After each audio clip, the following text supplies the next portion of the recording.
تعاني من الكحة أو السعال الحاد، الحمى الشديدة أو العطس. وصفة اللي كتطلبوا مني بزاف نظرا لهذا الجو المتقلب، وحنا كيف ما كتعرفوا أننا مقبلين على الشتاء. وصفة مجربة 100% لمدة 3 أيام كتخلصوا نهائيا من هذه المشاكل. ما تحتاجوش نهائيا تشربوا اي دواء او لا تشريوه من الصيدليات. تهناو نهائيا من هذه الناحيه. وصفه بمكونات طبيعيه في متناول الجميع. الى عندك ألم في الصدر وضيق في التنفس، ارتفاع درجة الحرارة، فهذه هي الوصفة. من بعد ما مشى ليا الذوق ومشى ليا الشم وكانوا عندي واحد الآلام حادة في الجسم ديالي، إلا كانوا عندك هاد الأعراض ديري هاد السيرو وتفكريني. إلا كان عندك ألم في الحلق، ألم في الرأس، ألم في الجسم كامل، الدوخة، الكحة، ضيق في التنفس، فحتى الناس اللي عندهم المناعة ديالهم ضعيفة بزاف، فما عليك اختي غير بهاد الوصفة. وان شاء الله بغيتكم كاملين توصلوا هاد الفيديو لاكثر واكبر عدد من اللايكات باش يوصل لعدد كبير ديال الناس وكل شيء يستافد، ولنا الأجر كاملين إن شاء الله، ويا ربي شافي الجميع. فخليكم مع الفيديو كامل من الأول حتى الأخير هكا باش تشوفوا طريقة الاستعمال وطريقة التحضير. بقوا معايا. وين ديالنا الرئيسي في هذه الوصفة كيف ما كتشوفوا معايا اللي هو اللفت. فاللفت غني عن تعريف ومتواجد في جميع الدول ومتواجد تقريبا في جميع البيوت. كل شيء شكون اللي ما كيكونش عنده اللفت.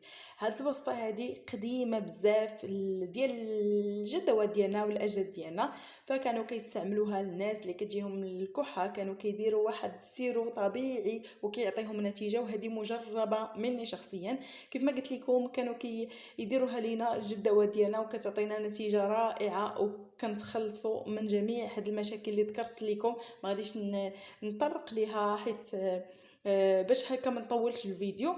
كيف ما كتشوفوا فهذا سيرو طبيعي ووصفه مجربه مني شخصيا. كيف ما كنعرفوا ان اللفت غني عن تعريف، اللفت ففيه فوائد وفيه فيتامينات. كنعرفوا ان اللفت كيساعدنا على علاج نوبات السعال الشديده، وكيحتوي اللفت على نسبه كبيره من مضادات الاكسده اللي كترفع نسبه المناعه في الجسم وكتواجه الامراض الموسميه.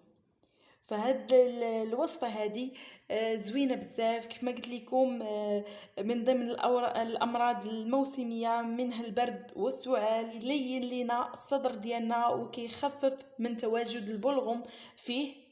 الا جيت نهضر لكم بزاف على اللفت فغادي نطول في الفيديو، ما غاديش نستافدوا كاملين، يعني كل شيء غادي يمل من الفيديو.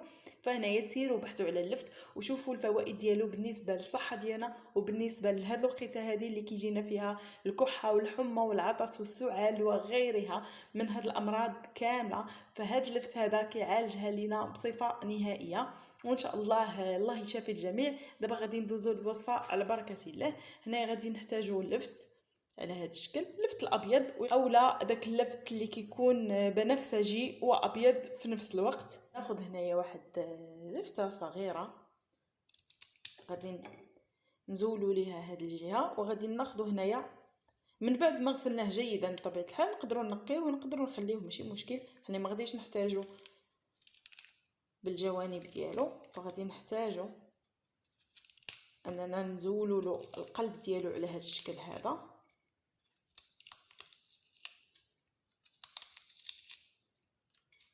فغادي نحفروه جيدا من الوسط على هذا الشكل حتى غادي يكون عندنا واحد الثقب. وفي هذه المرحله هذه غادي ناخذ هنايا كما قلت لكم السكر حبيبات، سكر حبيبات اولا سكر سنيده، وغادي نعمروه واحد الكميه ديال السكر على هذا الشكل هذا. هذه اللي غادي يقول ان السكر ماشي صحي وداكشي، فتقدروا تعوضوا بالعسل. انا هنايا درت الوصفه الحقيقيه، الوصفه ديال زمان اللي هي كانوا كيستعملوا فيها سكر ماشي العسل كيف ما كتلاحظوا. ومن بعد كناخذوا السلوفان وكنوضعوه على هذا اللفت هذا باش كنغطيوه على هذا الشكل. كنغطيوه جيدا كيف ما كتلاحظوا. وغادي نحفروه جيدا من الوسط على هذا الشكل هذا.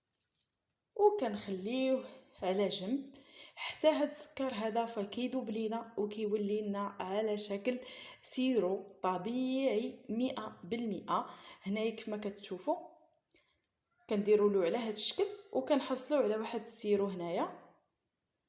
من بعد ما كنخليوه تقريبا 4 ساعات. فهاد الوصفه كتستعمل في الليل. من بعد غادي نعطيكم ملي نكمل الوصفه الثانيه غادي نعطيكم طريقه الاستعمال باش هكا ما نزيدش نطول عليكم، يعني نعطيكم طريقه في نفس الوقت، طريقتين في نفس الوقت وما نطولش عليكم. هنايا بالنسبه لهاد الوصفه هذه فكنخليوها كيف ما قلت لكم على جنب لمده ديال 4 ساعات. هنايا غادي ندير معكم الوصفه الثانيه اللي غادي ناخذ فيها ايضا واحد القطعه ديال اللفت. بطبيعه الحال غادي يكون مغسول جيدا. غادي نقيه على هذا الشكل كيف ما كتلاحظوا معايا. هي واحد المبشره تكون رقيقه، هنايا عندي شويه غليظه، من الاحسن تكون رقيقه او لا حكاكه. وغادي نحك هذا اللفت ديالي. كتلاحظوا اللفت ديالي من بعد ما قمت بالبشر ديالو على هذا الشكل هذا. فهنايا غادي ندوز ايضا وغادي نوضع ملعقه ديال السكر، ملعقه ديال السكر تكون ممتلئه. كيف ما قلت لكم اللي ما بغاش يدير السكر فيعوضوا بالعسل، وبطبيعه الحال غادي يكون عسل نحل ما يكونش عسل ديال السكر باش هكا يعني الناس اللي باغيين الوصفه يعني بالعسل. هنايا انا كيف ما قلت لكم سندير لكم الوصفه الصحيحه. صافي كنخليوه على هذا الشكل هذا. ناخذوا الليمون اولا الحامض كيف ما كتلاحظوا، غادي ناخذوا الليمون اولا الحامض فهو زوين في هذه الوصفه. كيف ما كنعرفوا ان الليمون اولا الحامض فهو كيصفي لينا الذات ديالنا، كيصفي لينا الدم ديالنا من السموم، والناس ما كيعرفوش الفوائد ديالو فهي عديده. فغير الا فقتوا ودرتوا واحد الكاس ساخن ديال الماء اولا دافئ وديروا فيه بضع قطرات ديال الليمون فغادي تشربوه، غادي تنقيو الذات ديالكم حتى الوجه ديالكم كيولي فيه واحد الاضاءه واحد الاشراقه. الا داومتوا على هذه الوصفه وكتنقيو الجسم ديالكم كامل من السموم وكتصفيو الدم ديالكم. هنايا في هذه المرحله هذه غادي ناخذ واحد القطعه من الحامض وكنديروا قطرات، واحد 2 قطيرات اولا 3 على هذا الشكل، وكنخلطوا جيدا بحال هكا. ما كنقويوش الليمون بطبيعه الحال على هذا الشكل. غادي ناخذ القرنفل اولا المسمار كيف ما كتلاحظوا معايا. غادي ناخذ 3 حبات من القرنفل اولا المسمار على هذا الشكل هذا، وغادي نوضعها في هذا الخليط. وغادي نحاول انني نوضعها في الوسط باش هكا تطلق ليا المنافع ديالها في هذا السيرو هذا. غادي نوضعها في الوسط على هذا الشكل نتوما كيف ما كتلاحظوا.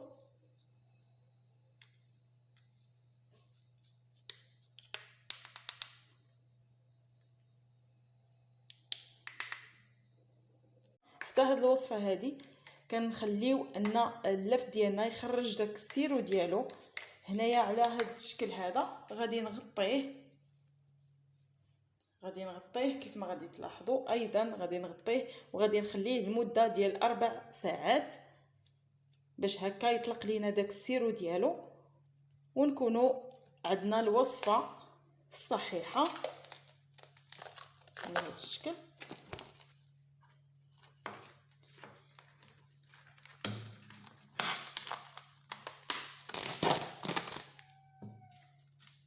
هانتوما كيف ما كتلاحظوا غادي نخليوها هنايا على جنب كيف ما قلت لكم المده ديال 4 ساعات. لا كيف ما كتلاحظوا هما هادو بطبيعه الحال انا ما غاديش نتسنى 4 ساعات كاملين. فهنايا غادي نوريكم بعجاله طريقه الاستعمال. غادي ناخذوا هنايا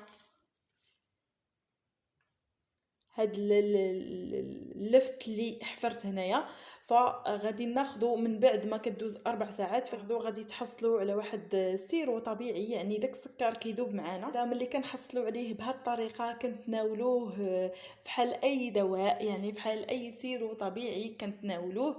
فهاد الوصفه كما قلت لكم مجربه مني شخصيا، والله العظيم حتى كتعطينا واحد النتيجه رائعه، نتيجه اللي خياليه، كتخلصوا من جميع المشاكل اللي ذكرت لكم من قبل. وهاد الوصفه هذه كنتناولوها في الليل، ضروري هاد المرحله انكم تناولوا الوصفه في الليل باش هكا كتنجح معكم وكتعطيكم نتيجه. الا حسيتوا بالتعرق عرفوا ان الوصفه ناجحه 100%. فبطبيعه الحال كتغطاو جيدا وكتدفاو مزيان، وعاد كتشربوا هاد الملعقه اولا هاد السيرو الطبيعي كتشربوه، والمفعول ديالها فكيبان من اول يوم حتى ل3 ايام. هاد المفعول ديال هاد الوصفه فهو رائع رائع رائع كيف ما كتشوفوا. بالنسبه للناس اللي غادي يستعملوها فكنصحكم انكم ما تستعملوهاش في النهار، فما كتعطيش نتيجه وما كتخدمش معانا، يعني ضروري ما نستعملوا هاد الوصفه في الليل. هاد الوصفه الاولى اللي ذكرت معكم هي هذه. الوصفه الثانيه كيف ما كتلاحظوا حتى هي تقريبا بنفس الطريقه، هانتوما غتلاحظوا معايا كيف ما كتشوفوا السيرو اللي كنحصلوا عليه ومازال حيت ما خليتهاش، يعني ضروري تخليوها واحد 4 ساعات باش تعطيكم نتيجه، وكاع داك السكر يعني كيذوب، وكتحصلوا غير على الماء ديال اللفت، يعني كتحصلوا عليه وكيعطيكم واحد النتيجه رائعه. الناس عارفين ان اللفت كيستعمل في هاد الوصفات، يعني كنستعملوه بهاد الطريقه وكيعطينا نتيجه. انا عطيتكم طريقتين في اللفت وانتم استعملوا اللي بغيتو، حيت بجوج بهم طريقتين فعالتين وكيعطيونا واحد النتيجه زوينه بزاف. كنتمنى الشفاء للجميع، وكنتمنى تبارطاجيو الفيديو مع الناس اللي كتعرفوا باش كلشي يستافد وتعمل الفائده، وتعملوا لي لايك، وعلاش لا التعليق ديالكم فكيهمني وكيفرحني.